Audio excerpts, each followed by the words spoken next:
സങ്കടങ്ങൾ പങ്കുവയ്ക്കാൻ പറ്റിയ ഒരാളെ കണ്ടെത്തുക എന്നത് അത്ര നിസ്സാരമായ ഒരു കാര്യമല്ല. സന്തോഷം പങ്കുവയ്ക്കാനാണെങ്കിൽ ഒന്നിനു പകരം 100 പേരെ മുന്നിൽ കിട്ടിയെന്ന് വരും.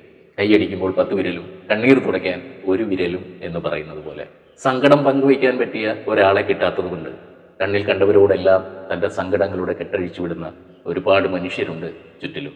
ചിലരൊക്കെ അത് കേട്ടെന്ന് വരും, ചിലർ മുഷിച്ചിലൂടെ എഴുന്നേറ്റ് പോകും, ചിലർ നമ്മളെ വെറുപ്പിക്കേണ്ട എന്നു കരുതി കേട്ടതായി അഭിനയിക്കും. പക്ഷേ അവിടൊക്കെയും നമ്മൾ സങ്കടങ്ങൾ പറഞ്ഞു തീർന്ന് എഴുന്നേറ്റ് പോകുമ്പോൾ നമ്മളറിയാത്ത ഒന്നുണ്ട്, അവരൊക്കെയും പലപ്പോഴും ഉള്ളിൽ ചിരിക്കുകയായിരുന്നു എന്ന സത്യം. അതുകൊണ്ട് നമ്മുടെ സങ്കടങ്ങൾ പറയുമ്പോൾ നമ്മളെ കേട്ടിരിക്കാൻ ക്ഷമയുള്ള, നമ്മളോട് സ്നേഹമുള്ള, നമ്മളോട് ആത്മാർത്ഥതയുള്ള ഒരാളോട് മാത്രം പറയുക.